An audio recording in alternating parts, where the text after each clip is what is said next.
Sound check.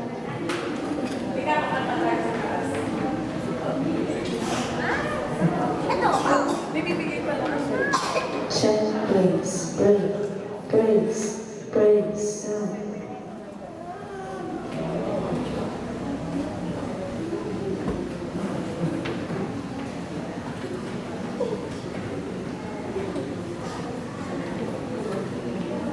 Praise, tayo po ay mag-umpisa na sa ating pagsamba. Good morning po sa ating lahat at good morning sa ating Panginoon. Isang linggo na naman ang nakalipas na hindi tayo nagsama-sama.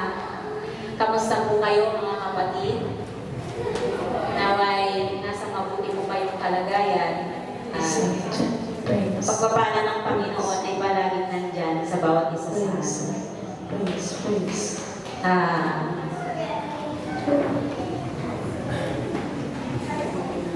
Tayo po ay mag-uumpisa na. Ang lahat po ay inaanyayahan ko para sa ating pag-aawitan. Tumayo po ang lahat.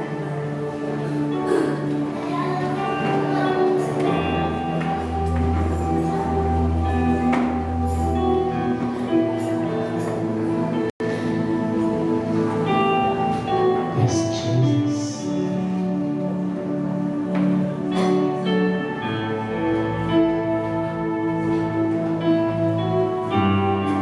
Hallelujah, Lord Jesus.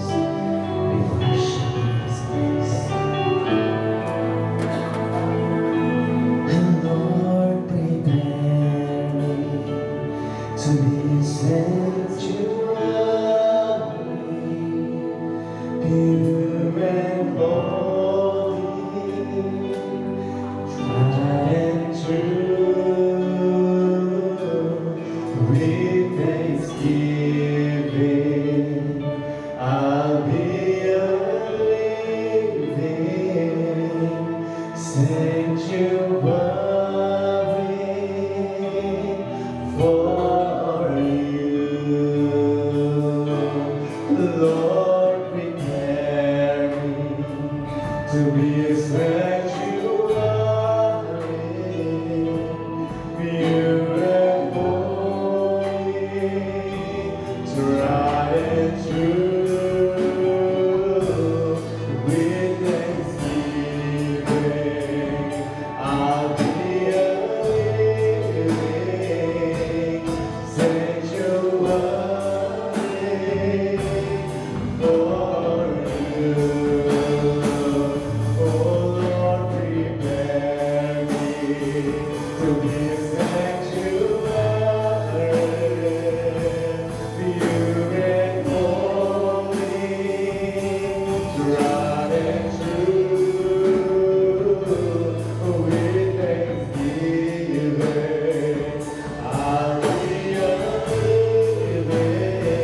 binigyan, Panginoon, upang hindi pag-alayan dakilang pagmamahal, Panginoon, sa amin. Salamat po, Panginoon, sa mga pagsubok, Panginoon, na nararanasan namin. Salamat, Panginoon, sa kabila ng ito, Panginoon, lalo mo pinapapatatag, Panginoon, pananampalataya namin, Panginoon, na kami ay patuloy na magtiwala sa iyo, Panginoon, na hindi namin ito magagawa, Panginoon, na hindi ka namin kasama sa amin. Salamat, Panginoon. Salamat. Tinataas namin, Lord God, ang araw na ito na ikaw ang madakila, Panginoon, ang iyong pangalan ng ating naitaas. Ikaw ang siyang makita namin, Panginoon, sa kalagitnaan na ito, Panginoon. Umaasa kami, Lord God, sa pamamagitan ng iyong mga salita, ay lalo kami magtitiwala at kakapit sa iyo, Panginoon. Salamat. Salamat, Panginoon. At iniinig po namin, Panginoon, bawat salita mo na lalabas sa tubig ng aming mensahero, Panginoon, ay malinawan kami, Panginoon, at malaman namin kung ano ang mali at tama, Panginoon. At ito'y maisabuhay po namin. Lord God, salamat, Panginoon. Salamat sa patuloy mong pagbibigay, Panginoon, ng malakas mga nagawa namin, Lord God. Salamat, Panginoon, ang lahat ng ito ay tinataas namin, Panginoon, sa mga matamis at makapangyarihan pangalan mo namin, Panginoon Jesus. Amen.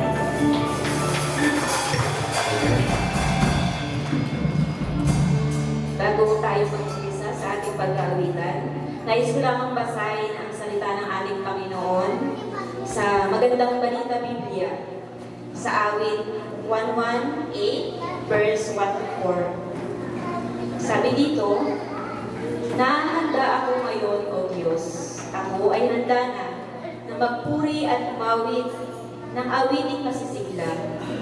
O magsigising na nga kayo, mga lira at alpa. Tumugtog na at hintayin ang liwayway ng umaga.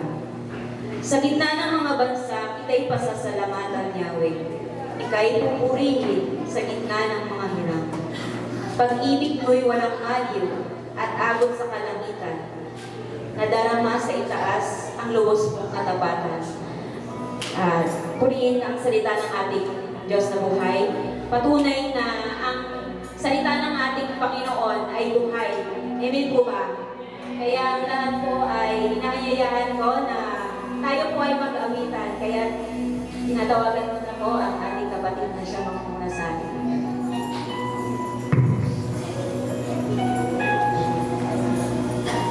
Isang mapagpalang umaga po sa ating lahat. Hallelujah!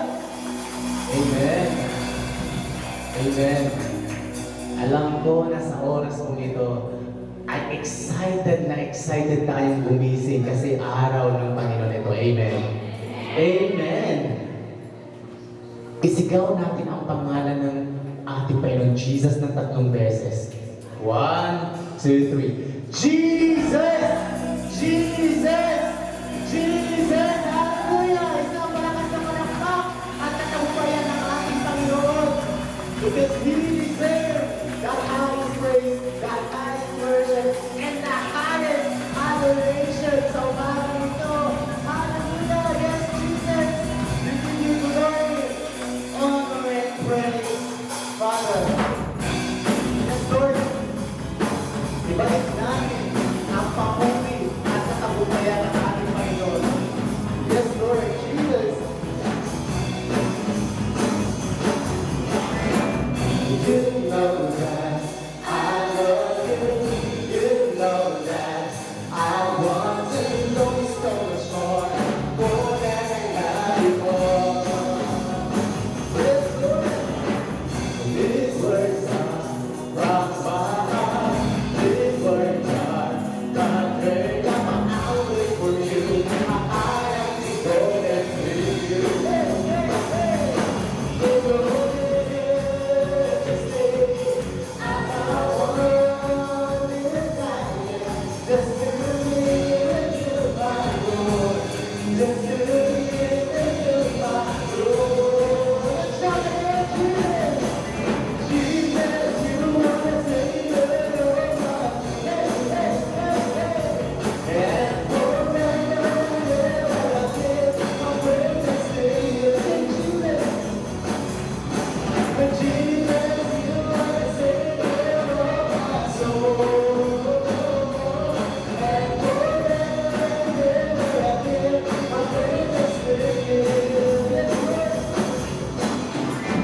You know that I love you.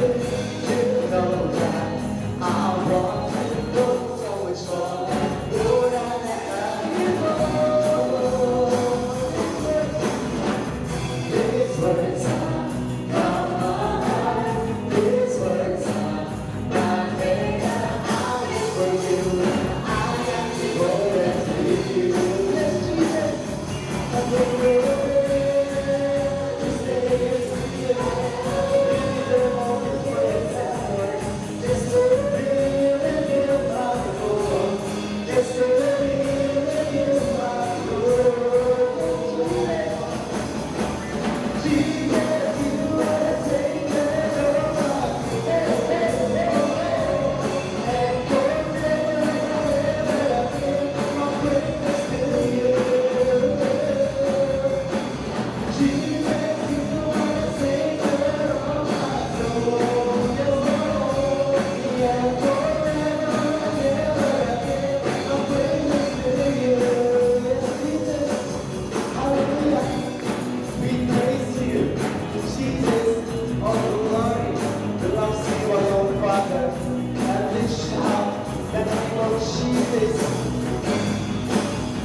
Yes, Jesus.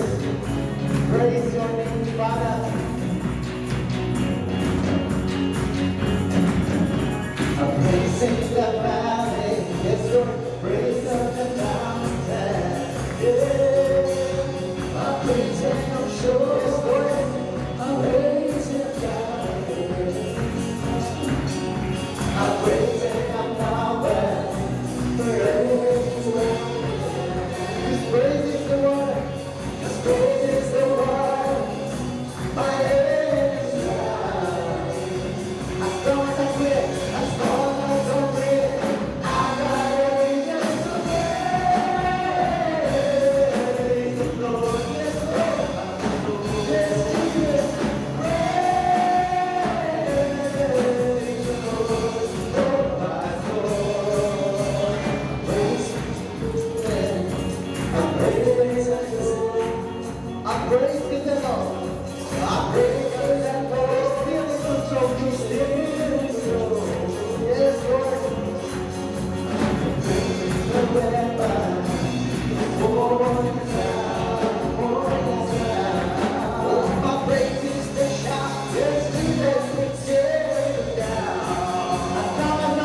is the God, praise is the way.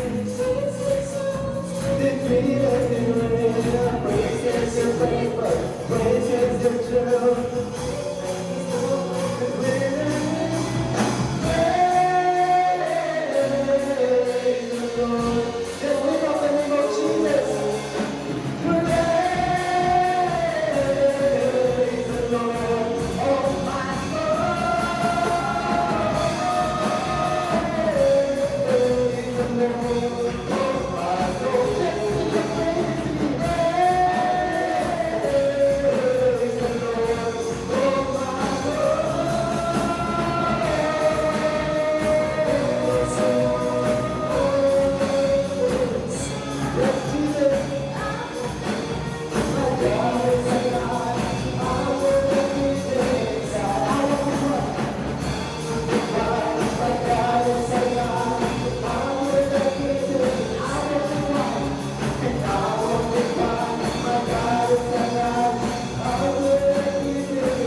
Praise God. Hallelujah. Yes, Jesus. Napakasarap. Napakasarap. Magpuri at sumamba sa inyong dakilang pangalan, O Diyos.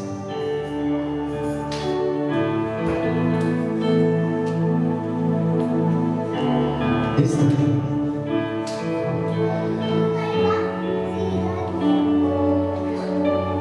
Lord, we ask you to pour out your presence.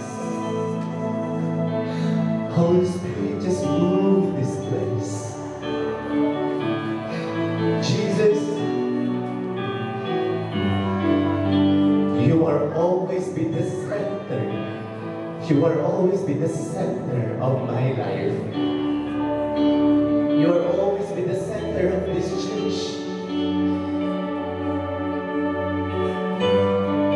Kahit saan man kami dumating, Ama, kahit saan, kahit anong bagyong dumating, Panginoon, sa aming buhay, hindi kami matitibag because you are always be the center of our life.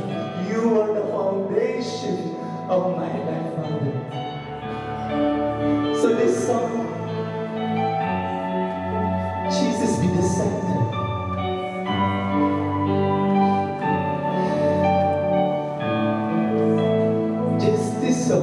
Make it a prayer to Jesus that He is be the center. He will be the center of our life. Jesus.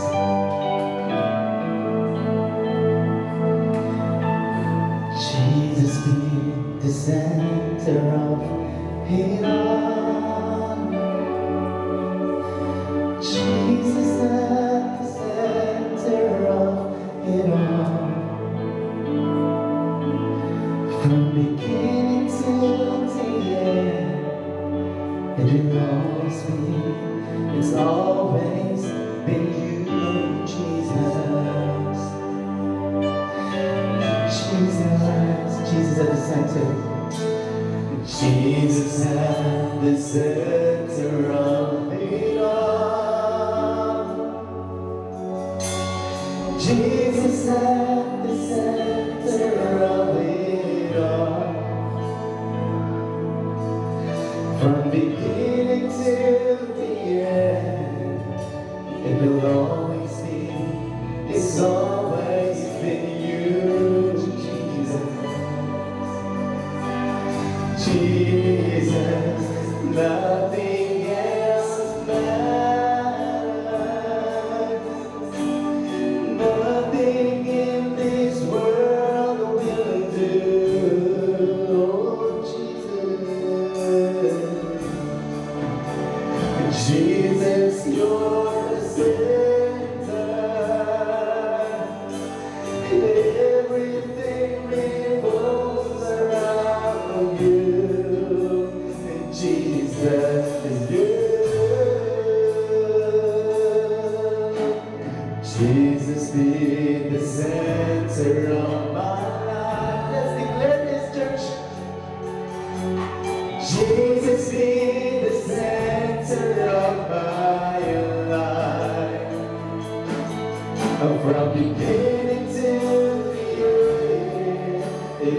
always been, it's always been you, Jesus. It's always been you since the beginning, Lord. Jesus, nothing else matters. Nothing in this world will do. Oh, Jesus, you're the center. Jesus, you're the center. And everything revolves around you.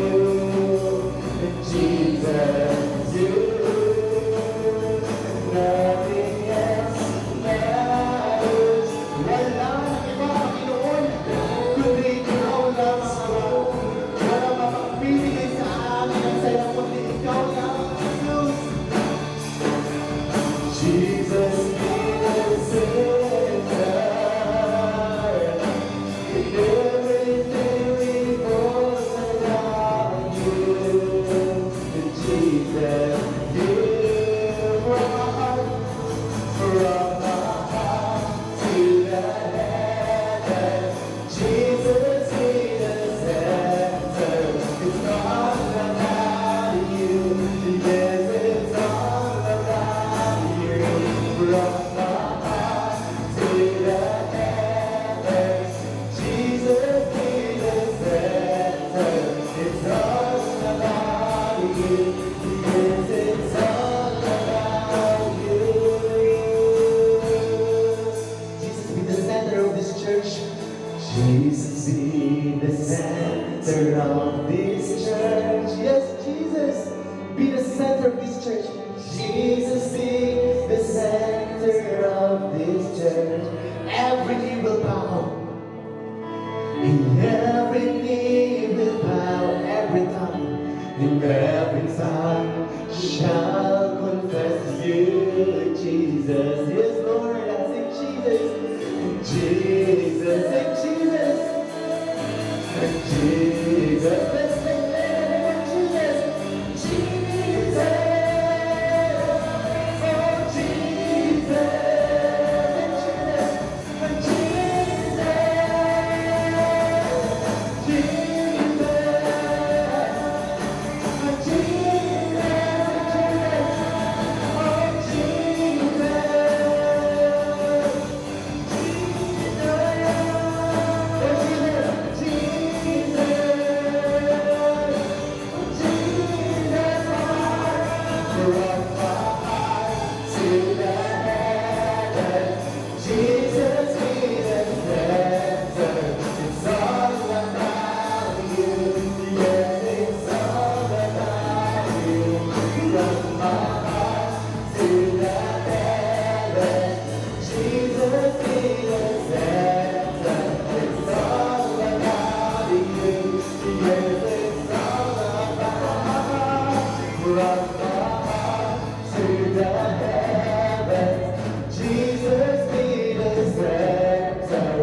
The whole earth is filled with your glory. And let the nations rise to give honor and praise to your name. Let your face shine on us, and the world will know you live. Let's declare the name of Jesus in all the heavens. Shout your praise. Beautiful is our God. The universe will sing hallelujah to our King. In all the heavens, shout your praise. Beautiful is our God. The universe will sing hallelujah to our King. In all the heavens, just Jesus, we shout the victory in the mighty name of Jesus. Never let your name, the name of our Savior. Jesus, the beginning and the end, the first and the last, the beginning and the end, the first and the last. Jesus, the name of our release. We proclaim the name of Jesus.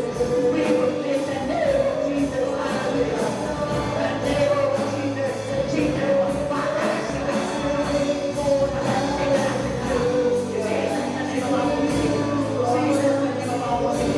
Hallelujah. In all the heavens, shout your praise. Beautiful is Jesus. Hallelujah. The name above all name. The name above all name. The King of Kings. The name of Jesus. The name of Jesus. Hallelujah. In all the heavens, we proclaim your name, Jesus. We proclaim the name of power, the name of Jesus. The name of Jesus be exalted. The name of Jesus be exalted in this place. Hallelujah. But church, in all the heavens, shout your praise. Beautiful is our God. The universe will sing hallelujah to you, our King. Hallelujah to you, our King. Hallelujah to you, our King. Yes, Jesus. Hallelujah. You deserve all of this, Father. We thank you, Jesus, for your presence. And we thank you because you are so good. You are so faithful. Hindi ka nagkukulang naman sa oras na ito. Lord, you are always on time kung kailangan ka namin. You are always on time sa gitna ng kagipitan. And you are always on time, Lord Jesus, kapag dumadaan kami sa bagyo. And you are our comforter sa gitna ng kalungkutan. And you are our healer sa gitna ng sakit. And you are our Father, the name above all names, Jesus. Let's declare the name, the victory above the victory, the breakthrough above breakthrough in this church. Hallelujah. Ibalik po natin ang napakalakas na palakpak ng ating Panginoon. Hallelujah. Praise Jesus.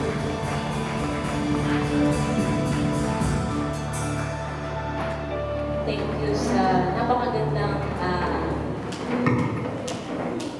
handog ng sa ating mga praise and worship team. Umalis ako, kayo yung nandyan. Bumalik ako, kayo pa rin yung nandyan. Kaya maraming salamat dahil inaalay niyo ang inyong buhay para sa Panginoon sa ating Panginoon. Namiss ko pala yung pagtayo dito sa araw. Parang mag-isang taon niya. Kailan ba yung last tayo dito? May yata tayo. So ano ngayon? March na ngayon. So mag-isang taon na. Tagal, no? Pero parang titignan mo ang tagal. Pero parang sakit lang. Diba? Ang bilis ng panahon. Hindi natin alam tumatanda na pala tayo. Pero pag tayo nasa Panginoon, walang tumatanda sa Panginoon. Amen? Lahat laging young. Still young. Sana pa tayo? Tayo na ay dadako sa ating... Ako yung nagagalak. Nagagalak ako kasi itong team na to, wala pa rin nabawas, oh. May nabawas. Walang dumagdag. No? Walang dumagdag siya. Pero hindi, nandito na siya nung umalis ako. So, ang hinahanap ko yung bagong mukha. Parang walang bagong dumagdag. Baka yung pamangkin ko yung dadagdag dyan. Hinahanap. Diba? Sa kami yung mga young generation niya, yung mga sila, teen, yung mga anak ng ibang kapatiran. Baka yun sila yung mga susunod na. Saka yung mga palabas na. Amen, di ba? Purihin ang ating Panginoon. At tayo na po ay darako na sa tithes and offering. Bago po ang lahat, nais ko lamang basahin ang salita ng ating Panginoon sa 2 Corinthians 9, chapter 9, verse 7 to 15. Medyo mahagap pa mga kapatid. Pero nais ko lamang po itong basahin para po sa mga hindi pa nakakabasa. Para po, ako na magbabasa para sa inyo. Sabi dito, ang bawat isa ay dapat magbigay ayon sa kanyang pasya, maluwag sa loob at hindi napipilitan lamang, sapagkat iniibig ng Diyos ang nagbibigay ng may kagalakan. Magagawa ng Diyos na pasaganain kayo sa lahat ng bagay at higit pa sa inyong mga pangangailangan upang sumagana kayo para sa mabubuting gawa. Tulad ng nasusulat, siya ay masaganang nagbibigay sa mga dukha. Ang kanyang kabutihan ay walang hanggan. Verse 10, ang Diyos na nagbibigay ng binhi itatanim at tinapay na makakain, ang siya rin magbibigay sa inyo ng binhi.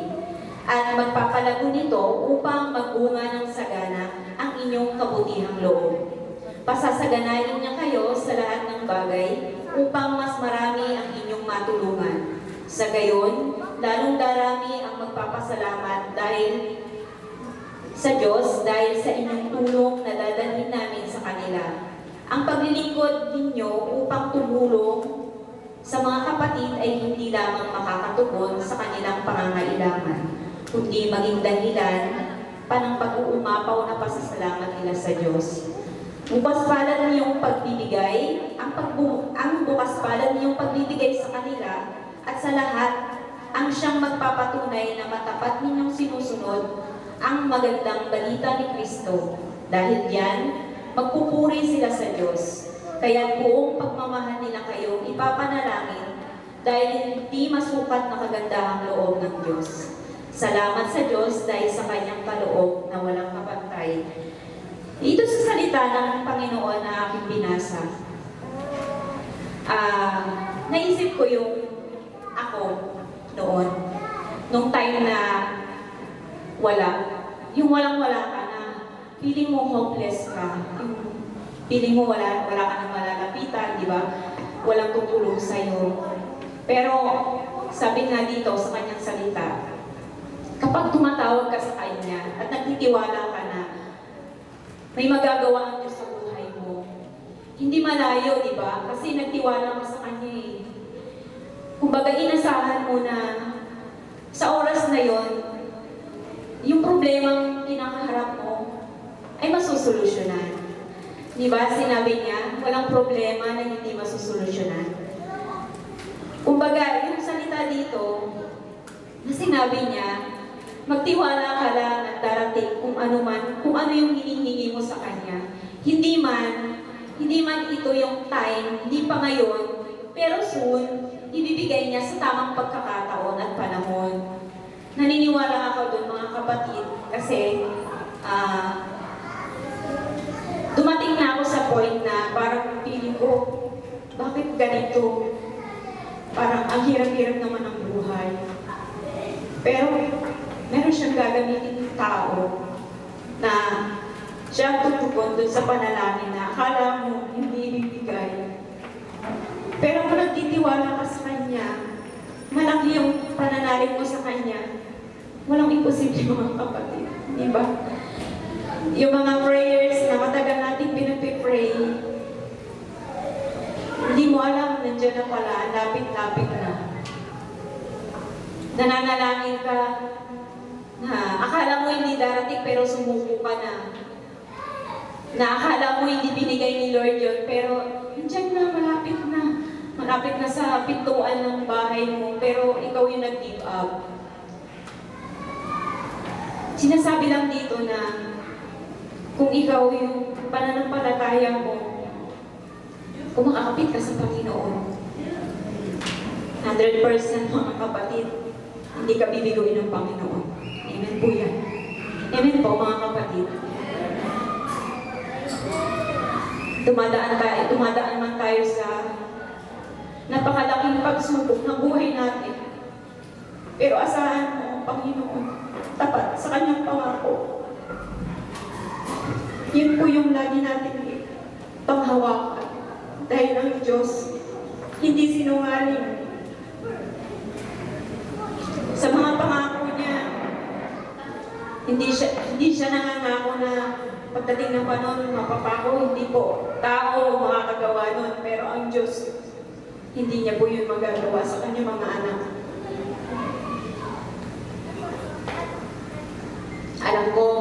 Alam ko na marami sa atin na patuloy na nagtitiwala sa ating Panginoon na bagamat maraming dumaraan na problema sa atin, alam ko na mapagtatagumpayan niyo po yun. Amen. Yung hinihingi ng ating Panginoon na sa akala mo ngayon lipit ka, ayaw mo magbigay dahil lipit ka. Maniwala ka kapatid, kapag ibinigay mo yung para sa Kanya, nararapat para sa Kanya, hindi ka pagkukulangin ng Panginoon. Amen. Kaya i-encourage po ang lahat na ibigay po natin yung nararapat para po sa ating Panginoon.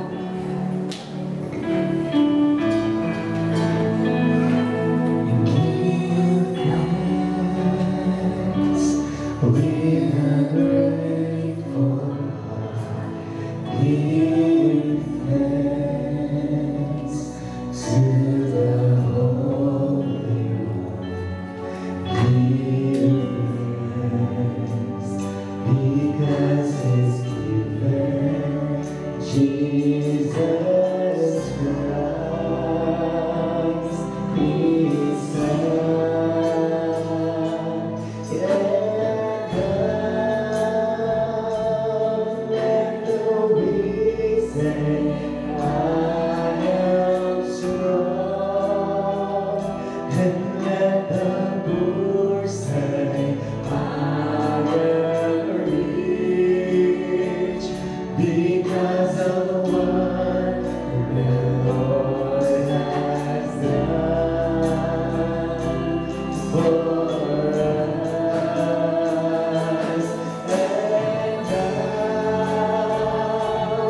let the weak say, I am strong.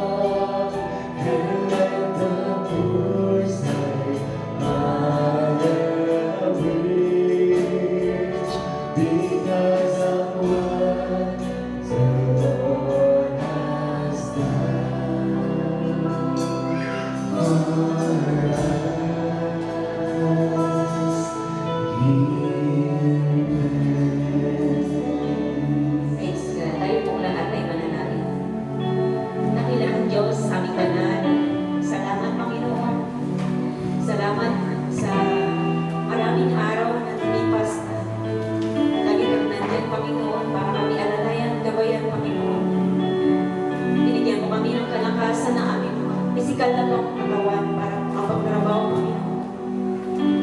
Salamat sa mga bagay na pinapagkaloob mo sa amin, Panginoon. Salamat dahil sa kabila ng kami nahihirapan dito sa lupa, Panginoon. Patuloy mo kami inaabot, Panginoon, at pinapadama mo, Lord, na nandiyan ka. Hindi mo kami pinababayaan,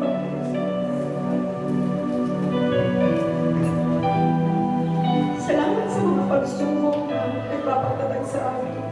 Nagtitiwala kami lubos sa iyo.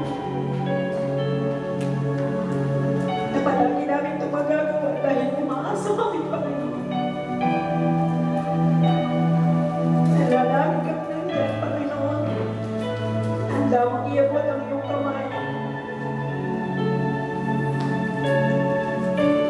Para hindi kami mahirapan. Salamat, Ama, dahil patuloy kami umaasa na sa biyaya ng iyong pagmamahal, Panginoon, mapapagtagumpayan lahat namin ng pagsubok. Na araw-araw namin pakikibakan dito sa lupa. Umaasa kami, Panginoon. Sa kabila ng lahat na aming nararanasan, Panginoon, may hangganan ang lahat ng ito. Na mauwawa ka sa kahirapan dahil pangako mo ito, Panginoon, na hindi mo po kami pababayaan. Salamat, Lord God, dahil sa napakalaking biyaya na patuloy may pinapagkaloob sa bawat isa, Panginoon. Dalangin po namin, Panginoon, patuloy mo pagpagpalain ang bawat isa sa amin, Lord God. Patuloy kami makapagpuri, Panginoon, at maibalik namin ang nararapat na para sa iyo. Salamat, Panginoon, itinataas namin lahat ng ito sa pangalan mo lamang, Panginoon Hesus.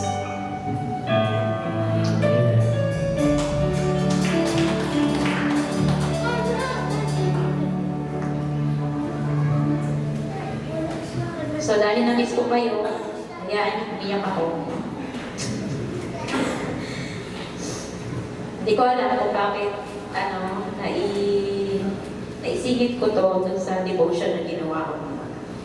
Gusto ko lamang basahin sa inyo ito. Sabi dito, kapag may nararamdaman kang conviction, ito yung pagkilos o konsensya, o may mga pangyayari na tila babala sa buhay mo, huwag mo itong ipawalang bahala.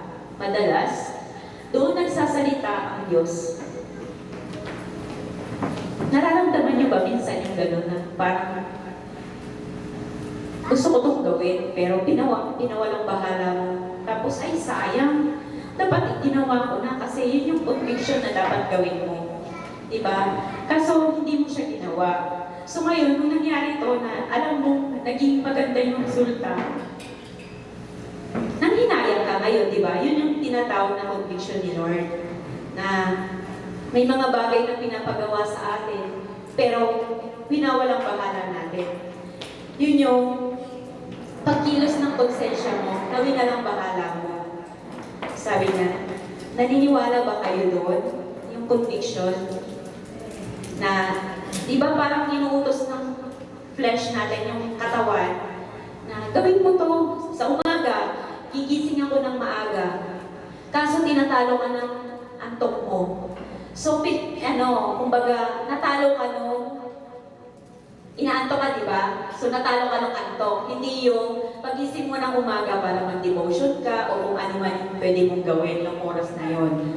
Sample, 5 a.m., kailangan magising ka. So, sabi ng isip mo, kailangan magising ako ng gantong oras para mag-devotion ako. So, hindi mo ginawa. So, yung conviction mo, dun sa higaan. Kasi, ang sarap ng tulog mo, di ba? Ngayon,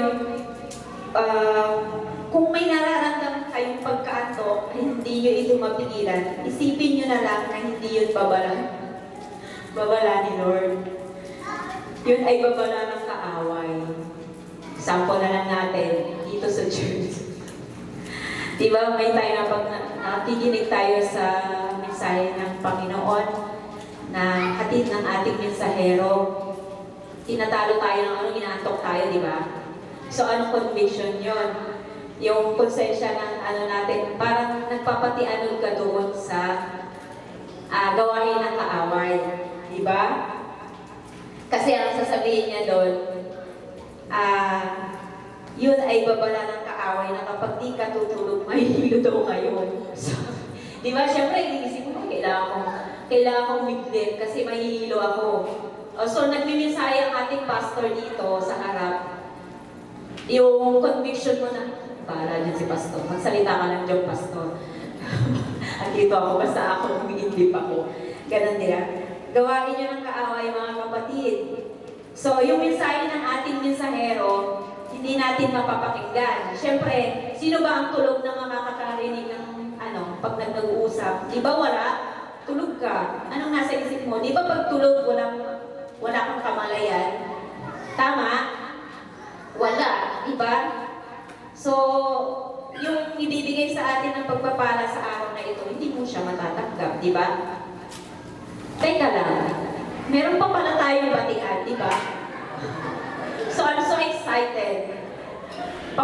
Inisip ko, ba't hindi pa umaalis tong mga nasa likod ko? Hindi pa sila bumababa. Sorry, guys. So, maigi yan, para hindi kayo makatulog. So, tapusin ko na para mamaya hindi na natin balikan. Kasi ang ganda na ng naumpisahan ko, di ba, Pastor? Hayaan nyo na kasi first time ko tumayo dito. Ano ba kayo?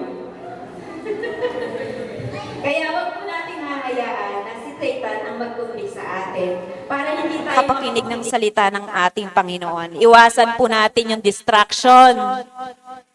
Kasi po, sa totoo lang ha, kung isipin po natin, yung pag-MC mo dito, wala kang gagawing mensahe na i-deliver sa inyong lahat. Pero parang ang hirap-hirap, di ba? Parang, kasi nababaingan na, ganon.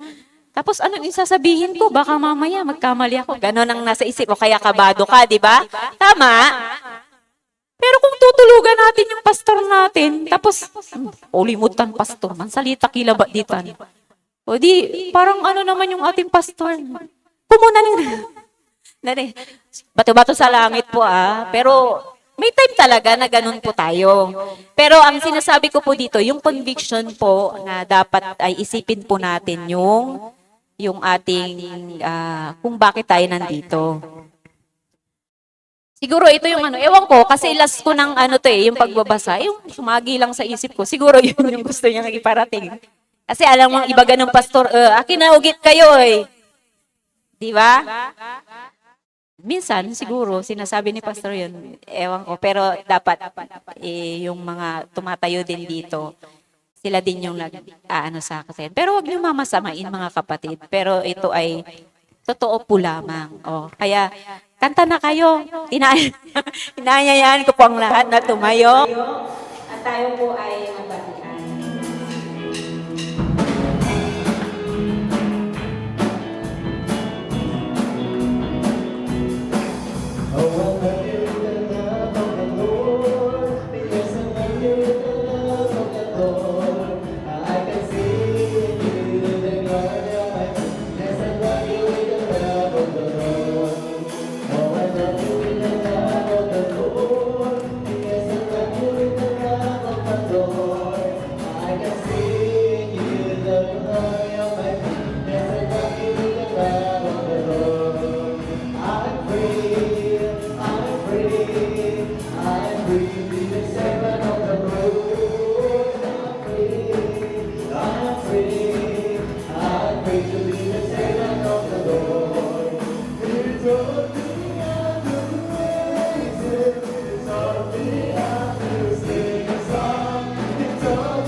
stand and rejoice. Lift my hands and raise my voice. You set my feet to dancing. You fill my heart with song. You give me reason to rejoice. Rejoice, I love to be in your presence. With your people singing praises. I love to stand and rejoice. Lift my hands and raise my voice. You set my feet to dancing. You fill my heart with song. You give me reason to rejoice. Rejoice, I love to be in your presence. With your people singing praises. I love to stand and rejoice. Lift my hands and raise my voice. Lift my hands, lift my hands, lift my hands and raise my voice. Thank you, praise and worship team. Salamat. Buhay niyo mga kapatid. Ako'y natutuwa kasi andyan pa rin kayo nung ako'y bumalik. Natutuwa ako. Share ko lang to. May konting ano lang para makapaghanda ang ating pastor. May ano pa ba tayo? Testimony pa? Hindi na? Okay. Medyo mahaba. Pag ako tumatayo dito, lalo kung namiss ko kayo. 1 oras. Ang pangalan nito. Na-try nyo na manood on live ng ano natin, praise and worship, yung panambahan natin. Sino hindi ba nakaka-experience manood? Kasi lagi naman kayo nandito no? Pag nanonood ako, syempre, nagising ng umaga, syempre ang nanay ko, hindi ko na makausap yan. Kung ano-anong ginagawa niya, ikot ng ikot. 3 bahay niya Mahirap pala yung maraming bahay. Kaya ako nalalaman siya nag-church. Kasi yung monitor, hagip dito yung mga nasa unahan. So, sila lang yung mga nakikita ko doon. Nakikita ko nanay ko, ayun si nanay nag-church. So, kung walang nakaupo dyan, walang nanay ko. Sabi ko, sana naman igala naman nila yung camera. Para naman nakikita ko yung mga naggagandahan at naggagwapuhan yung mga pagmumukha. Kasi sa totoo lang mga kapatid, hindi mo alam kung sino pa yung mga nag-church. So kung malayo ka, may kamag-anak kayong malayo, so hindi nila alam, hindi kayo nakikita. Ako, sila nanay, nandito sila, nasa harapan. Sila lang yung nakikita ko, pero likod lang.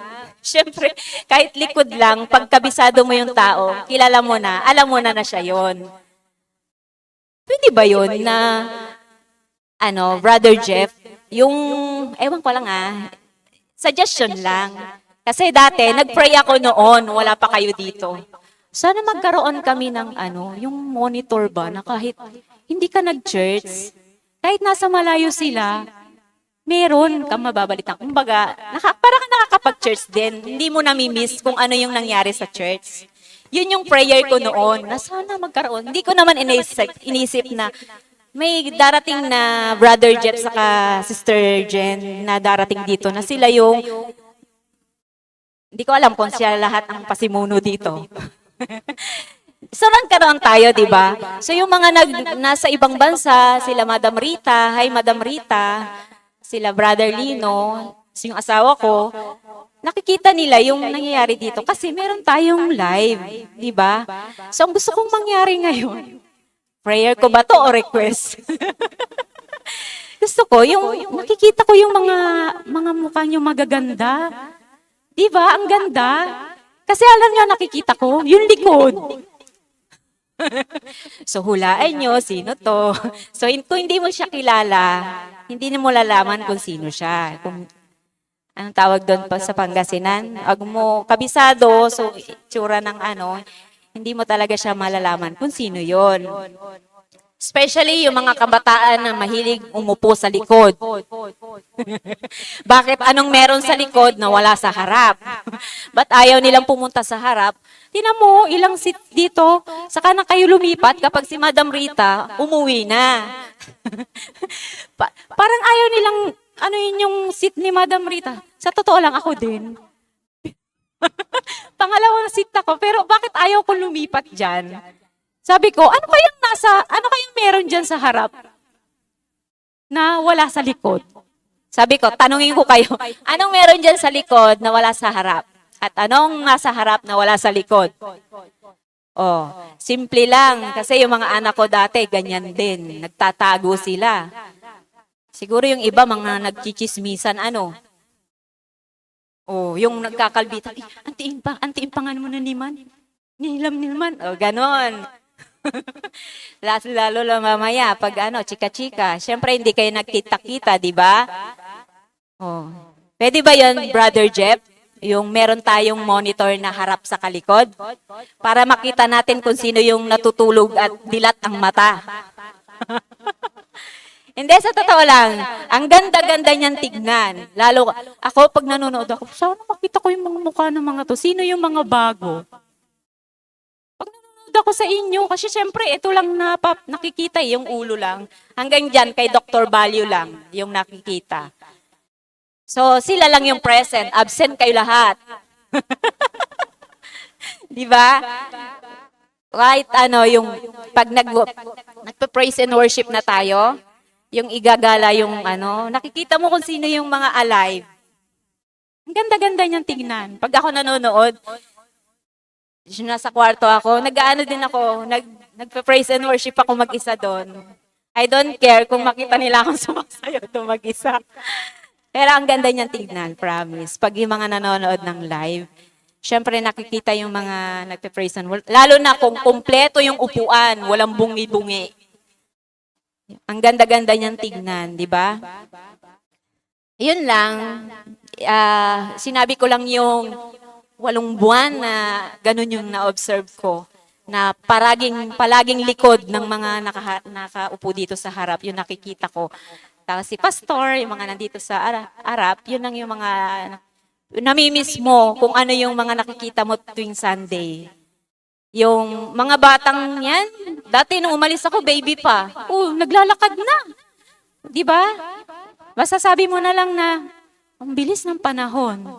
Kasi hindi mo siya nakikita, di ba?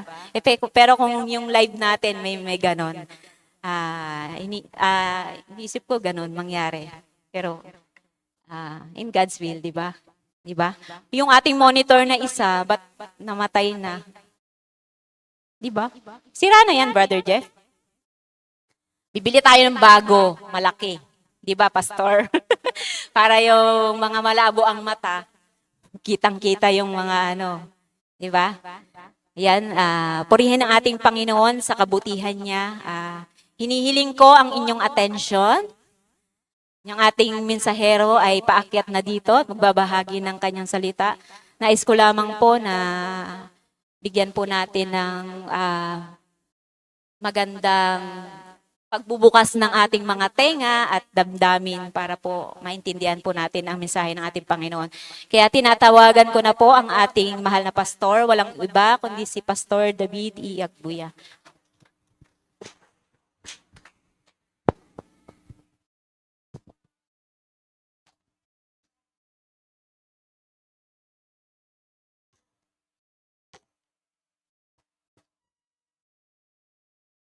Purihin ng Diyos. Magandang umaga po sa inyong lahat. Sabi ni Sister Rachel kanina, bakit walang umuupo sa harap? Pwesto ni Madam Rita yan. Kasi nung umalis siya, kapatid, nagbilin na walang uupo sa upuan ko.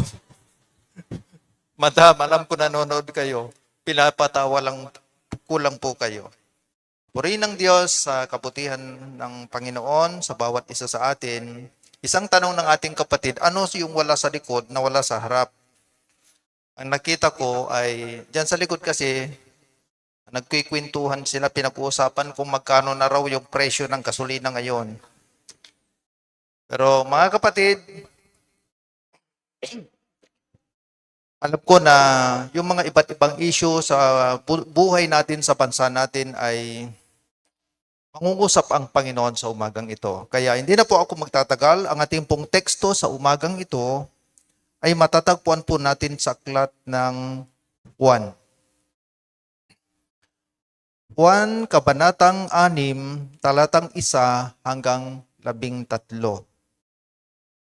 Ang ginamit kong version ng Biblia, mga kapatid, ay version ng Ang Salita ng Diyos at ito yung sinasabi sa wikang Tagalog. Sabi po rito,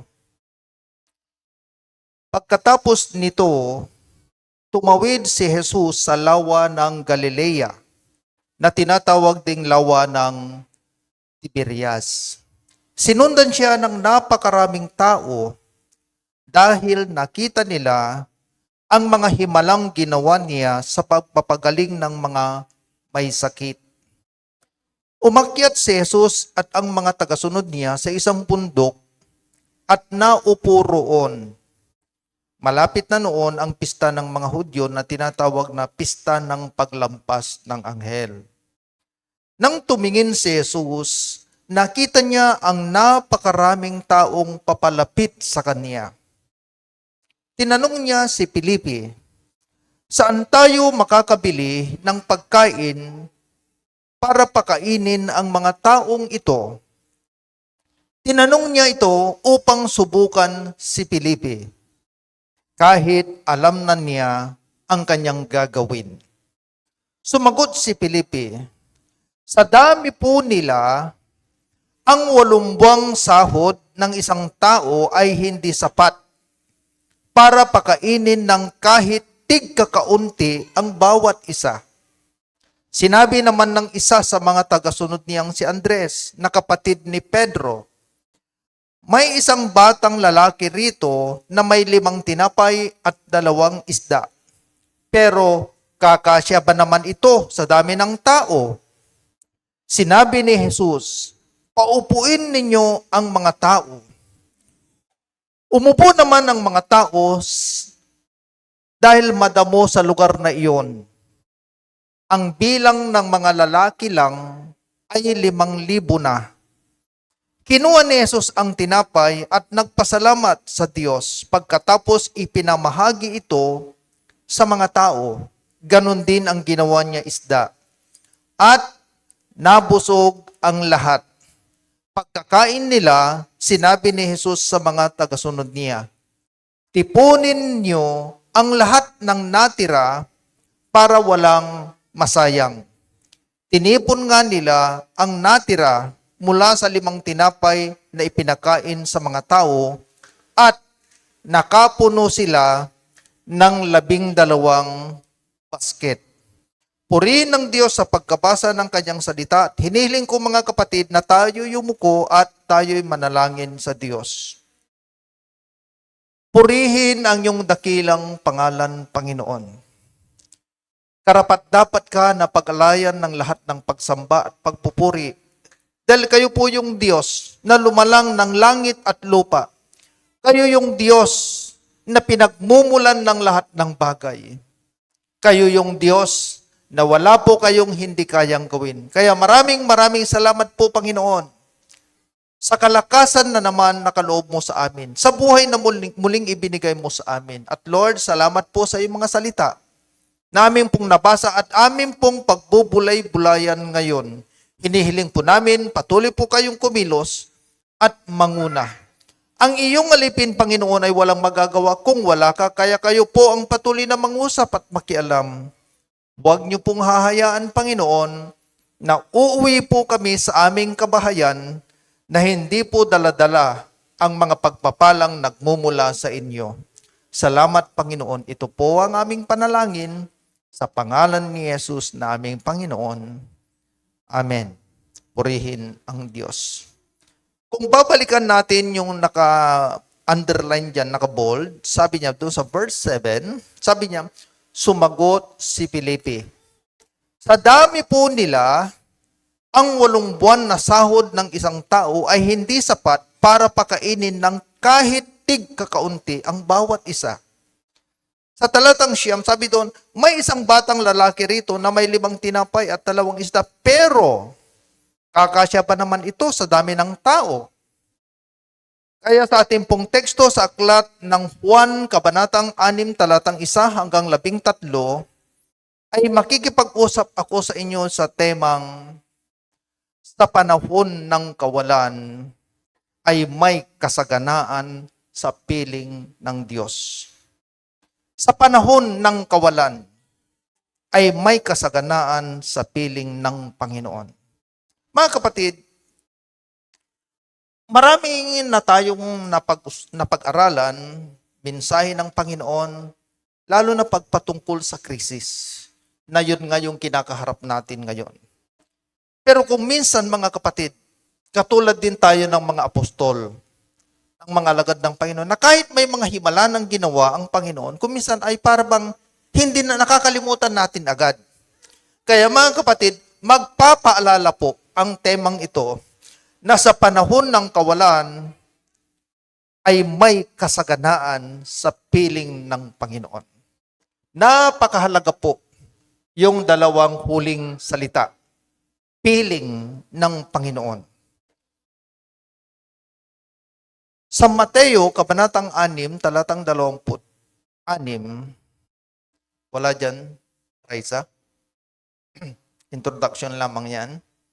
Mateo chapter 6, verse 26, sabi rito, tignan ninyo ang mga ibon sa himpapawid. Hindi sila nagtatanim o nag-aani o nag-iipon ng pagkain sa bodega. Ngunit pinapakain sila ng iyong amang nasa langit. Hindi ba't mas mahalaga kayo kaysa mga ibon? Mga kapatid, itong talatang ito sa Biblia, hindi po nangangahulugan na mali po at bawal ang mag-ipon. Hindi po nangangahulugan na masama po ang magtanim at mag-ani. Pero inilalarawan dito sa talatang ito na kahit yung mga ibon na hindi marunong magtanim, hindi nag-iipon, pero pinapakain sila ng ating Panginoon. Pagpapakita ito na tayo pa kaya na mga tao, mas mahalaga tayo kaysa sa mga ibon. Kaya laman po ng mga pahayagan, balita, social media, itong krisis na kinakaharap natin. Marami nang umaaray. Pero mga kapatid, itong salita ng Diyos ang panghahawakan natin at magpapalakas sa atin kung papaano natin harapin ang krisis ngayong panahon na ito. Mga kapatid, sa panahon ng kawalan, lagi niyong tandaan, may kasaganaan sa piling ng Panginoon. Una, doon po sa talatang 5 hanggang 6, sa panahon ng kawalan, ay may gagawin ang Diyos. Alam niyo ba mga kapatid na sa panahon na wala na tayong magagawa, alam niyo ba na doon kumikilos ang Diyos? Sabi rito sa talatang 5 hanggang 6, nang tumingin si Jesus, nakita niya ang napakaraming taong papalapit sa Kanya. Tinanong niya si Felipe, saan tayo makakabili ng pagkain para pakainin ang mga taong ito? Tinanong niya ito upang subukan si Felipe. Kung mapapansin ninyo yung in-underline ko dyan, kahit alam na niya ang kanyang gagawin. Alam niyo ba mga kapatid na sa panahon ng krisis, alam ng Panginoon ang kanyang gagawin?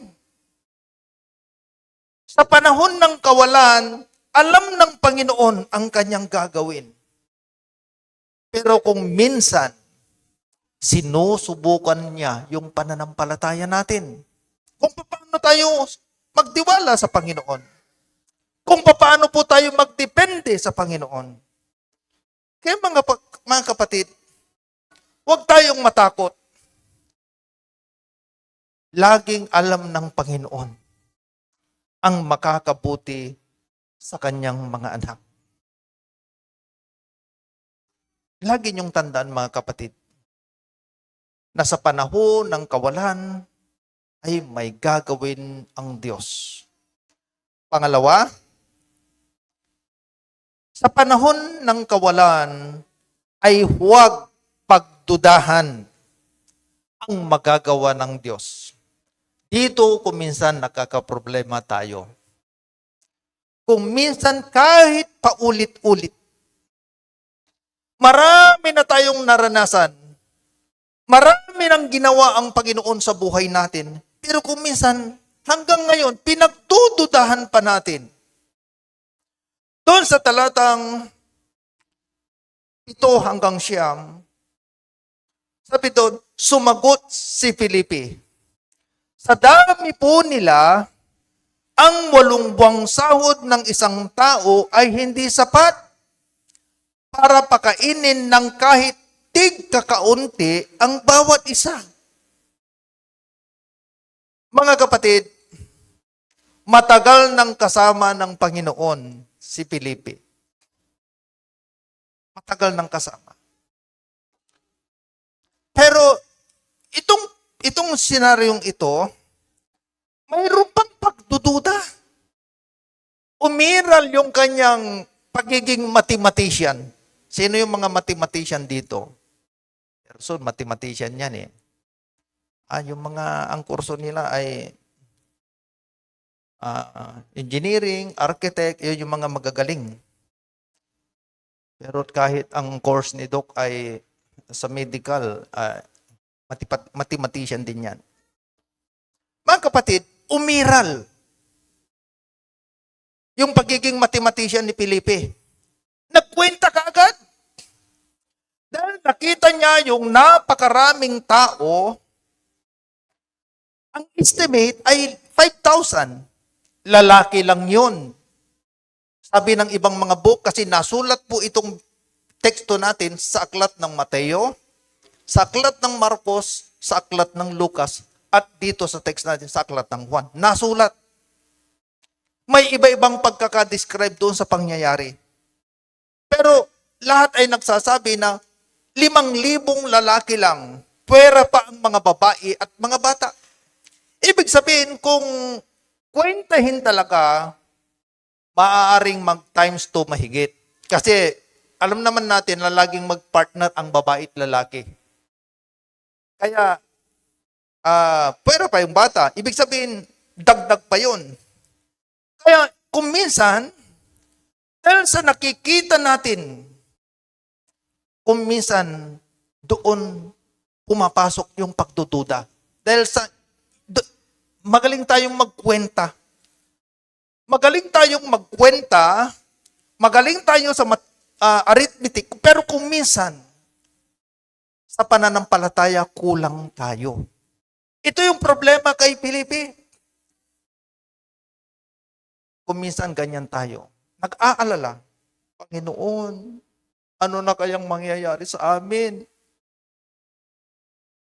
5 kaming kumakain sa bahay. Tapos, wala na akong trabaho. Nagkukwenta tayo. Ano na kayang mangyayari sa amin, Panginoon? Hindi ako makabalik sa trabaho ko dahil sa gera. Ang dami na nating iniisip. Katulad ni Felipe. Ito naman isang alagad. Sabi dito, sinabi naman ng isa sa mga tagasunod niyang si Andres, na kapatid ni Pedro. Alam niyo ba kung sino si Andres?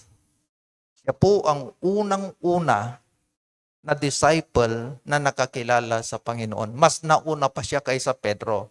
Kasi nung nakilala ni Andres, ang ating Panginoon, tinawag niya si Pedro. Ibig sabihin, matagal na rin siya sa pananampalataya. Marami na siyang nakitang mga himala.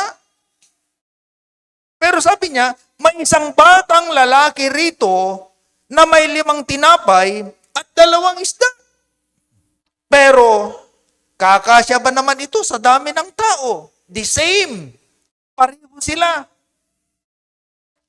May pagdududa. Pero kung babalikan natin yung teksto natin doon sa verse 2, yan. yung, yung ikalawang part, talatang 7 hanggang 9, may pagdududa. Verse 7 to 9. Pero alam nyo ba doon sa naunang binasa natin, sa text natin, sa verse 2, sabi niya, sinundan siya ng napakaraming tao dahil nakita nila ang mga himalang ginawa niya.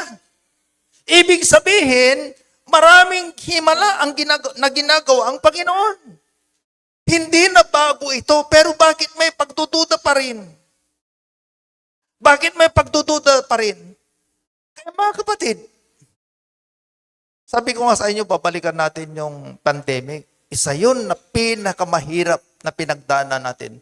Ako rin sa tanang buhay ko, kasi hindi ko naman naabutan yung World War II, naikwento lang ng nanay ko at saka ng tatay ko. Naikwento nila nung World War II na talagang sobra daw hirap, ang hirap ng pagkain, umabot daw na ang kinakain nila yung mais, tapos nagtatago sila sa butas kasi gumawa daw ang tatay ko ng butas, nilagyan nila ng pag may dadaan na raw na hapon, siyempre, parang, alam niyo, parang pag may LTO na nagsisinya sila, ganun, pag may parating na hapon, nagsasabi na rin yung mga tao na, nandyan na sila sa Ramos, parang ganun. Papunta sila dito. Kaya yung mga tao, nagtatago na.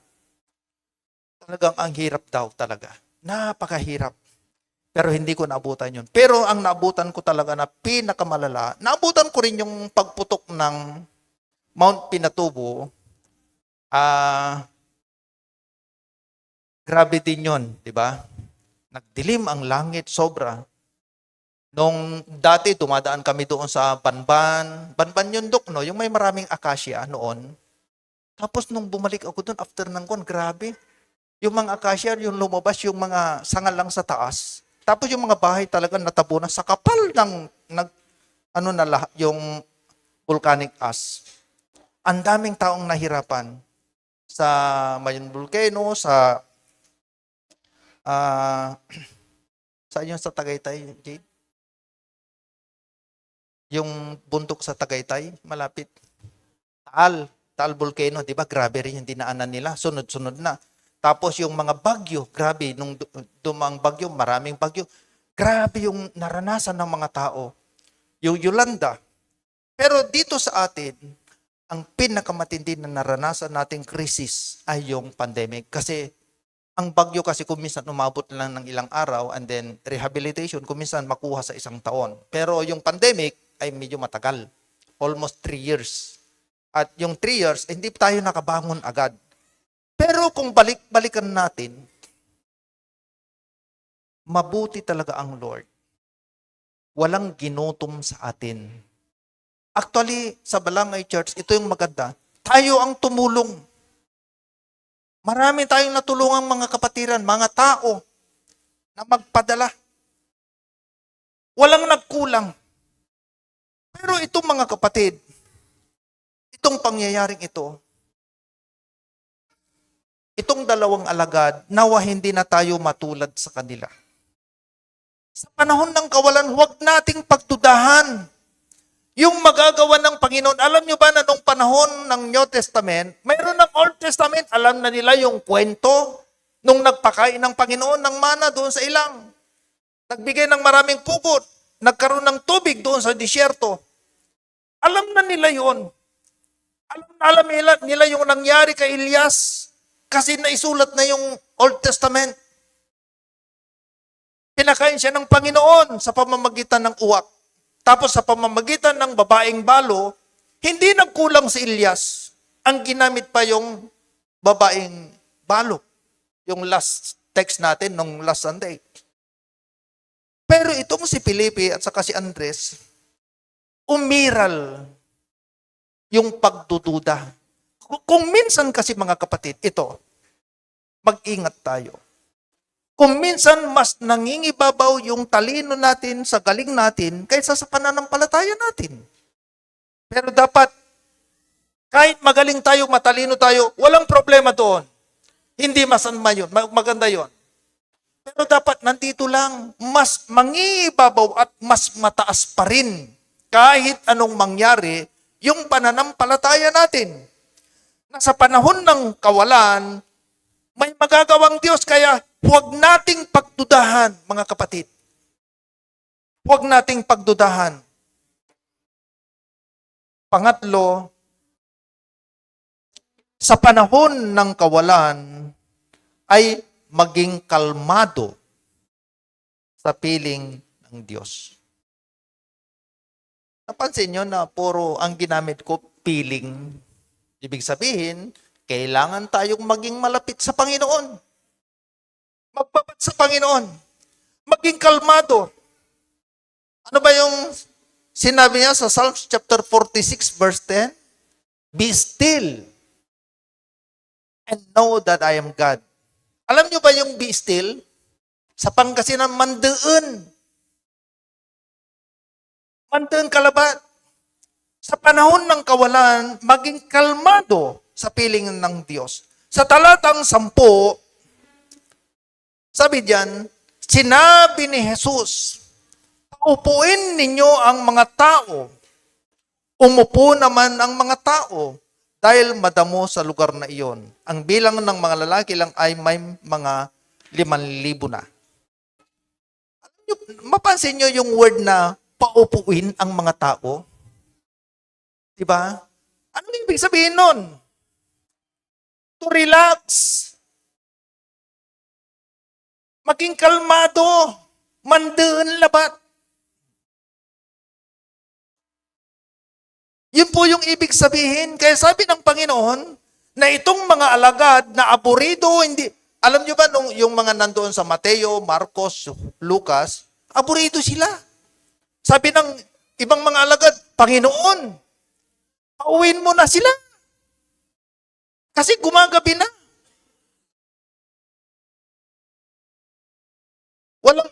Wala tayong maipakain sa kanila. Ang dami nilang ginagawang paraan, pero alam nyo, lahat ang tugon ng Panginoon. Kayo ang magpakain sa kanila. Lalo silang nabahala. Lalo silang nagkaproblema. Pero ang Panginoon, ang sabi niya, paupuin ninyo ang mga tao. Mga kapatid, nasubukan nyo na yung may ginagawa kayo tapos yung bang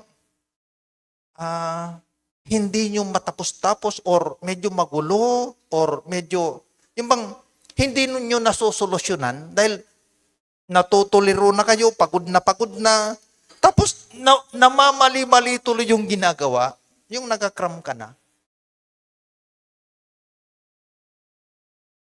Alam niyo ang sekreto pag ganon? Umupo ka. Tumigil. Doon sa pinuntan namin na sa MDP, nung Sabado, ay Biyernes pala, Friday, may isang sekreto doon na sinabi ng isang lecturer namin na pag yung panahon na stress ka na, kasi puro stress management, crisis, ang dami, timely yung topic, ang ganda. Tama-tama sa panahon natin. Na may mga sinuggest sila. At may tanong, sabi doon, yun ang napag-usapan namin sa table namin. Ilan ba tayo sa table natin? Ito. Ano ang ginagawa mong paraan pag pagod ka na o stress ka na? Anong ginagawa mong paraan para makapag-relax? Nagtanong-tanong kami, sabi ni Marjade, ako pastor, pag pagod na talaga, ang gagawa ko talaga, tinutulog ko. Kasi yung tanong na yung practical, yung anong yung ginagawa mo? Sabi ni Sister Jen, ako pastor, pag pagod na, kumakain ako. Halata naman, di ba? Sister Jade, pistayo, nandyan si Jade. Tapos tinanong nila ako, kayo pastor, pag pagod na, yung stress, anong paraan ang ginagawa nyo para ma-relieve? Sinabi ko sa kanila yung sekreto ko. Kaya kahit na ang dami kong kinakaharap, hindi na ako nai-stress. napagkatagumpayan ko na lahat yun. Alam niyo yung ginagawa ko? Alam niyo sabi ko sa kanila? Pumupunta ako sa bukid. Tinitignan niyo ko yung mangga, yung bunga, yung lahat. Pumunta ako dyan sa likod. Nagtitingin-tingin ng mga halaman. Tinitignan ko yung mais ni Danny, kung pwede nang ilaga. Nare-relax ako pag ganon, pag tumitingin ako, namamasyal ako. Tinitingnan ko yung mga kambing ni Limuel. Ang laking tulong sa akin. Nakaka-relax talaga. Yun ang isang paraan ko para malibang at saka mawala yung stress. Ito yung sinabi niya, mga kapatid, tumigil tayo.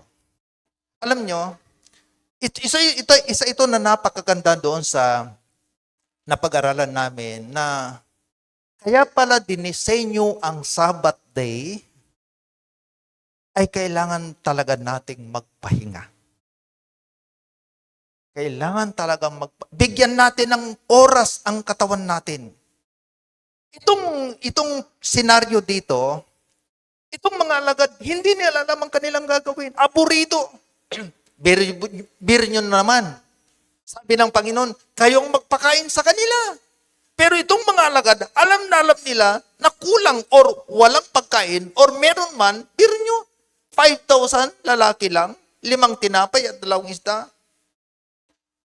May katuwiran din si Andres. Kaya lang, ang nawala sa kanila, yung pananampalataya. Pero ang sabi ng Panginoon, paupuin niyo ang mga tao. Kaya mga kapatid, ang isa na sekreto para mawala yung stress natin,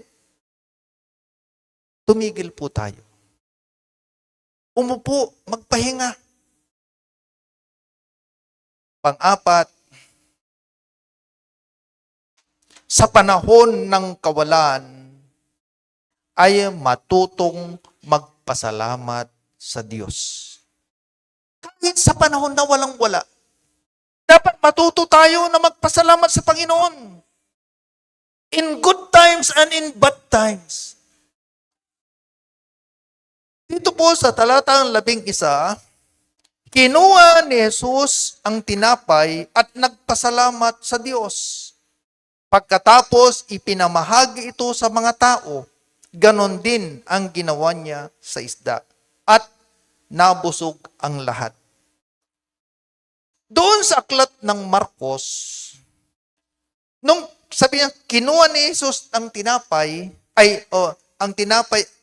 at tumingala sa langit at nagpasalamat sa Diyos. Mga kapatid, sa panahon ng kawalan, matuto tayong magpasalamat. Matuto tayong tumingala kung minsan ang nakikita natin yung problema. Pero yung napakalaking Diyos, hindi natin nakikita. Mapansin nyo yung t-shirt na puti. Pag sinot ninyo, pag natalsikan ng kahit maliit lang na tuldok, na dumi, pag itim, pansin. Kung minsan ganun tayo, hindi natin nakikita yung buong puti, ang nakikita natin yung maliit na tuldok lang. Kung minsan, yung problema na maliit, yun ang nakikita natin, na parang mas malaki. Pero kung minsan yung Diyos natin, na mas malaki, kaysa sa ano paman, hindi natin nakikita. Alam niyo ba ang sabi sa Isaias? Sabi doon, ang upuan o trono ng Diyos ay sa langit at ang lupa ang tungtungan ng kanyang paa. Sukatin nyo nga mga kapatid. How big is our God? Grabe ang laki ng Panginoon ko, pero kung minsan, maliit yung tingin natin sa Kanya. Kaya mga kapatid, sa panahon ng kawalan, magpasalamat sa Panginoon. Lord, alam ko kung bakit nangyari ito, mayroon kang layunin sa buhay ko. Alam ko, Panginoon, na kung bakit nangyari ito, mayroon kang gustong ipakita sa akin. Alam ko, Panginoon, na kung bakit nangyari ito, tinuturuan mo ako na maging matatag. Kaya anong gagawin na? Alam nyo ba na lahat ng problema nakakatulong? Lahat ng problema nakakatulong. Hindi po nangyari yan. kung hindi nakakatulong sa atin. Kaya matutong magpasalamat. Maalala niyo si Joseph? Ang dami niyang problema, ang dami niyang pinagdaanan, pero lahat yon nakatulong sa kanyang pag-angat. Alam niyo ba na kung minsan, hinahayaan ng Diyos yung mga problema para umangat tayo. Kaya gawin nating stepping stone, hagdan, para tumas tayo. Kaya mga kapatid, dapat matuto tayo at marunong tayong magpasalamat in any situation. Panglima, dito na po tayo magtatapos. Sa panahon ng kasaganaan ay pahalagahan ang kaloob ng Diyos.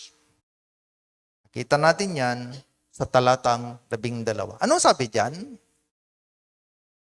Panglima, sa panahon ng kasaganaan ay pahalagahan ang mga kaloob ng Diyos. Pagkakain nila, sinabi ni Jesus sa mga tagasunod niya, tipunin niyo ang lahat ng natira para walang masayang. Bibigyang din ko yan mga kapatid. Kasi kung minsan, paulit-ulit ang krisis ng buhay. Paulit-ulit tayong naghihirap. Paulit-ulit tayong nawawalan. Bakit? Kung minsan, sa panahon kasi ng kasaganaan, hindi tayo marunong magpahalaga sa kaloob ng Diyos. Alam nyo ba na pwede naman na sabihin nila, total naman Panginoon, mula lang naman sa 5 tinapay at 2 isda. Sobra na yan. Total, busog na kami. Di ba kung minsan ganon tayo? Kung minsan, busog na tayo, pero sinasayang na natin. Mga kapatid, huwag tayong tumingin doon sa sitwasyon na yun lang. Current situation. Ito, busog na sila. Wala nang problema. Pero ito yung gusto kong makita ninyo. Makinig kayong lahat, lalo na kayo na mga sumusweldo. Ito, busog na sila. Hindi na nila kailangan ang pagkain. Nakakain na sila eh. Pero bakit iniutos ng Panginoon na tipunin ninyo ang lahat ng natira para walang masayang? Bakit ba tayo nagtitipon ng sobrang pagkain?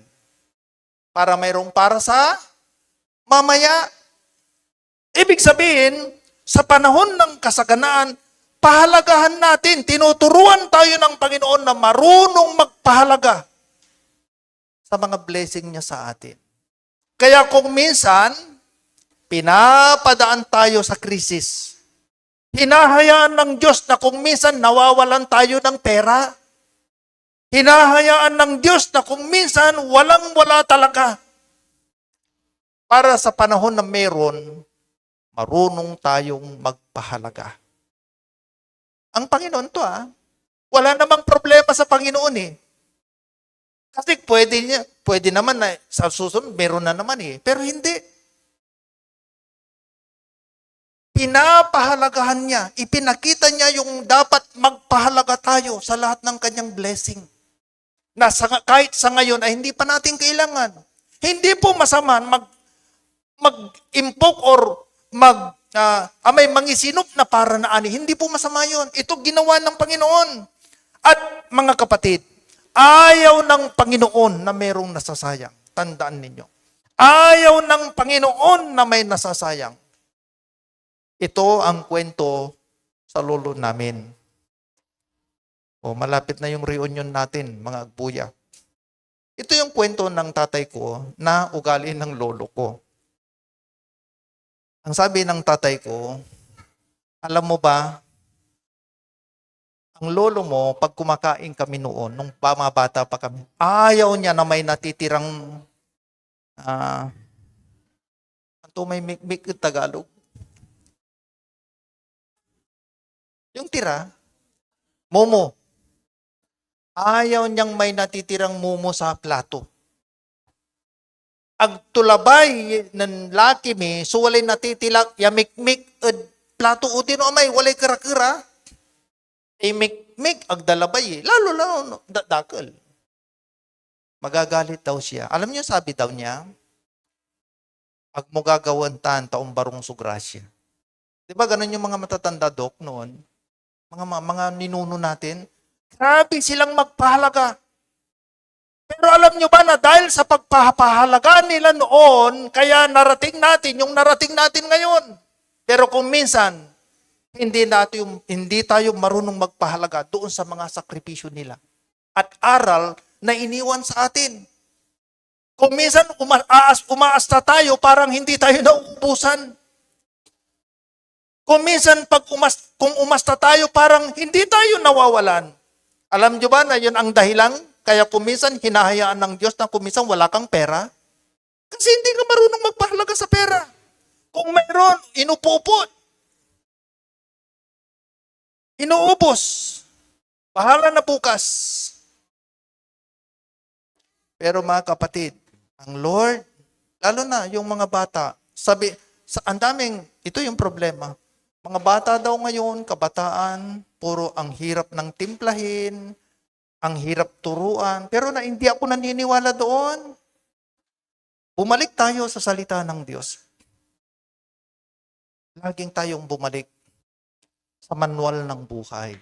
Ituro natin sa kanila. Matuturuan ng mga yan. Mababait yung mga kabataan. Kasi yung mga kabataan daw, kuminsan, pag kumain, kuminsan kalahati lang, nilalagay na sa lababo. Or, pag nagja-Jollibee sa McDo, hindi inuubos yung pagkain, kailangan daw magtira.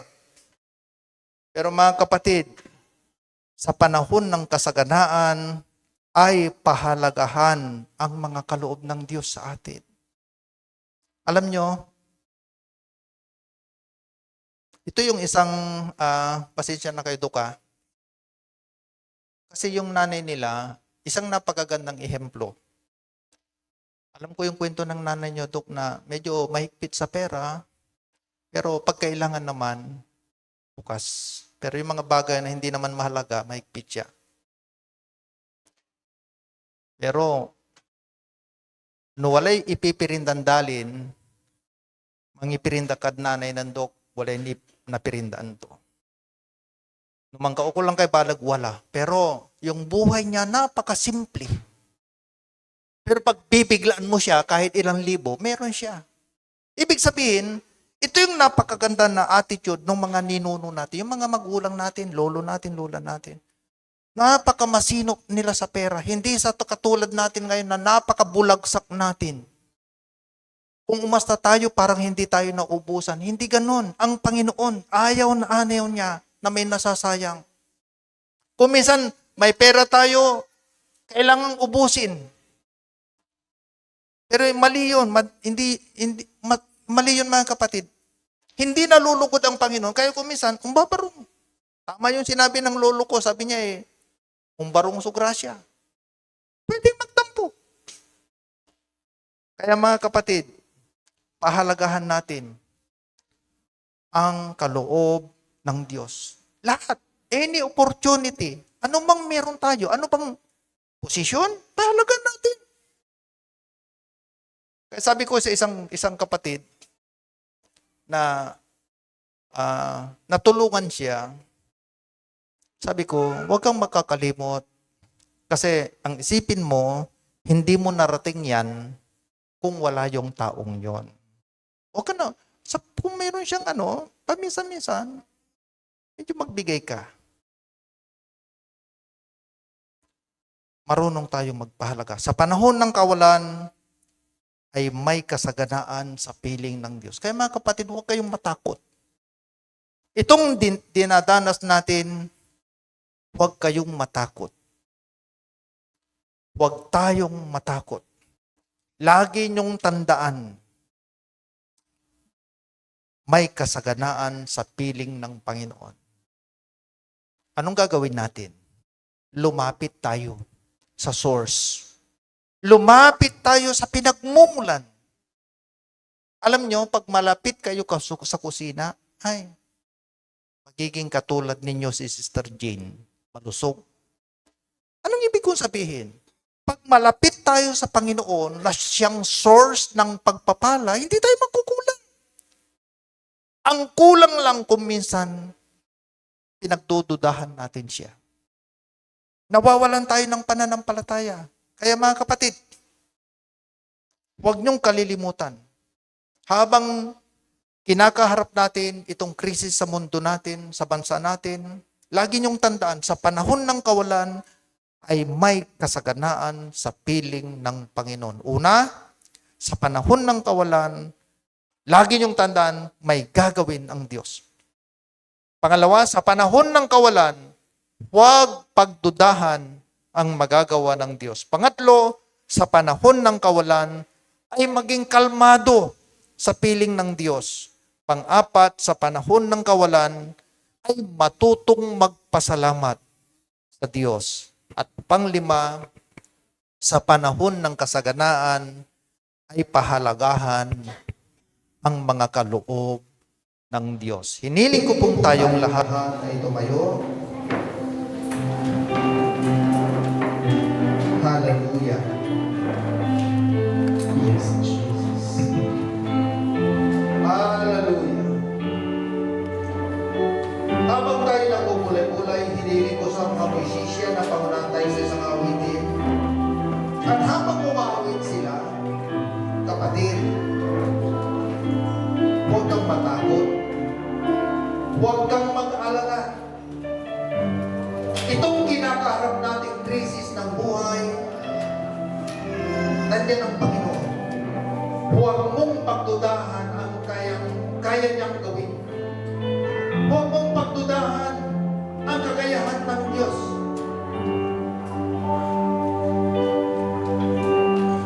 Napakalaki ng ating Diyos. Siyang tingnan natin. Kapitan natin. Pagtiwalaan natin. Hallelujah. Hallelujah. Yes, Lord.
Christ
I've been visited, Lord, you are God. Hallelujah.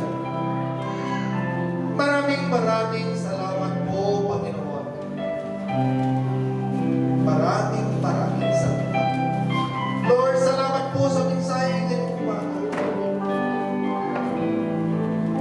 Napalakas po kami sa kinakaharap naming krisis, Panginoon. Salamat, maraming salamat. Dahil magbago man yung mga bagay-bagay sa mundo, ikaw lang yung hindi magbabago, Panginoon. Sa pabago-bago ng presyo ng gasolina, ikaw, hindi ka kailanman magbabago. Yung kapangyarihan mo, awa mo, Panginoon, pagpapala mo, hindi magbabago sa iyong mga anak. Tulungan mo kami, Panginoon, na magtiwala sa iyo. Tulungan mo kami, Panginoon, na huwag pagdudahan yung mga kaya mong gawin sa buhay namin. Patawarin mo po kami sa mga pagdududa namin, katulad, Panginoon, Andres, ni Felipe, Panginoon, na kung minsan nakikita namin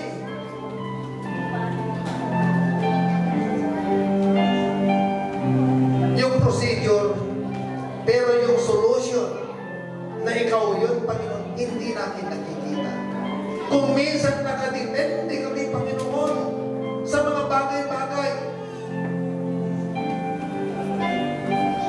na nangyayari, pero yung kaya mong gawin, kung minsan nawawalan kami ng pananampalataya. Kaya Lord, patawarin mo kami sa mga pagkakamali po namin. Tulungan mo, Panginoon, na maitama yung pagtitiwala namin sa iyo, yung pananampalataya natin sa inyo. Lord, salamat. Dahil sa panahon ng kawalan, may kasaganaan sa piling mo. Ikaw yung source ng lahat ng bagay. Ikaw ang lumalang ng langit at lupa. Ikaw ang lumalang ng lahat ng narito. At buhat sa kayamanan mo, Panginoon, na hindi maubos, alam namin na ipagtakalog mo ang lahat ng pangangailangan namin. Maraming salamat. Tingnan mo, Panginoon, ang iyong mga anak. Tingnan mo yung kalagayan nila. Lord, alam mo ang iyong gagawin sa bawat pamilya dahil alam mo ang sitwasyon nila. Kumilos ka, Panginoon. Pinagkakatiwala namin sa iyong lahat. Wala kaming magagawa, Panginoon, sa buhay namin kung wala ka. Kaya ipapaubaya namin sa iyo ang lahat sa amin. Ibibigay namin sa iyo ang buong buhay namin at pagtitiwala namin. Panginoon, bahala ka na. Alam namin na hindi mo kami iiwan at hindi mo kami pababayaan. Salamat, Panginoon. Maraming salamat. Lord, itinataas ko sa iyo ang mga kapatiran namin na nasa iba't ibang mga bansa, iba't ibang lugar. Maging yung mga kapatiran namin, Panginoon, na biyahe, papuntang trabaho. Katulad ni Joshua, flight niya mamaya, Panginoon. Ingatan mo po siya, protektahan mo siya. Huwag mo siyang pababayaan. Si Marty, ingatan mo siya, Panginoon. Sina Mike, yung mga miyembro ng pamilya namin na nasa Middle East, Lord, ingatan mo po sila. Protektahan mo sila, Panginoon. Sa mga ibang mga kapatid namin na nasa iba't ibang lugar, Lord, pangalagaan mo sila, Panginoon, at huwag mo silang pababayaan. Salamat po, Panginoon. Maraming salamat. Lord, sa pagharap na naman namin ng panibagong linggo, pinagkakatiwala namin sa iyo ang aming buhay. Ingatan mo kami, protektahan kami, patnubayan mo kami, Panginoon. At tulungan mo po kami na laging malapit sa iyo, magtiwala sa iyo, Panginoon. Maraming salamat. Pagpalain mo ang lahat ng mga tatay, lahat ng mga nanay, kabataan at mga bata, pagpalain mo, Panginoon. Salamat po. Ito po ang aming panalangin sa pangalan ni Jesus na aming Panginoon. Amen. God bless you, mga kapatid. Pagpalain kayo ng ating Panginoong Diyos na buhay.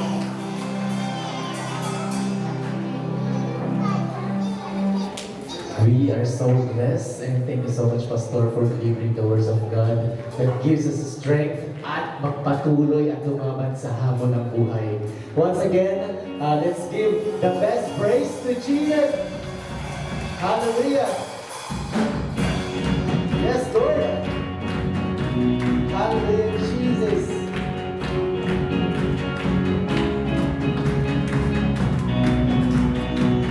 Yes, Jesus. A praise in the valley, praise in the mountain. Yeah, a praise in the church, a praise in the valley, a praise in the mountain, praise in the mountain. His praise is the word, His praise is the word. My name is right. As long as I'm free, I'll find a reason to praise the Lord. Oh, my soul, praise the Lord. Oh, my soul, I praise and feel it. Praise the Lord. Oh, praise is the shout that we're still joy. As long as I'm free, I've got a reason to praise the Lord. Oh, my soul, yes, Jesus, praise the Lord. Oh, my soul, praise the Lord. Oh, my soul, yes, Jesus, praise the Lord. Oh, my soul. Yes, Jesus, oh, glory to you. Hallelujah. God bless, mga kapatid, and see you all next week.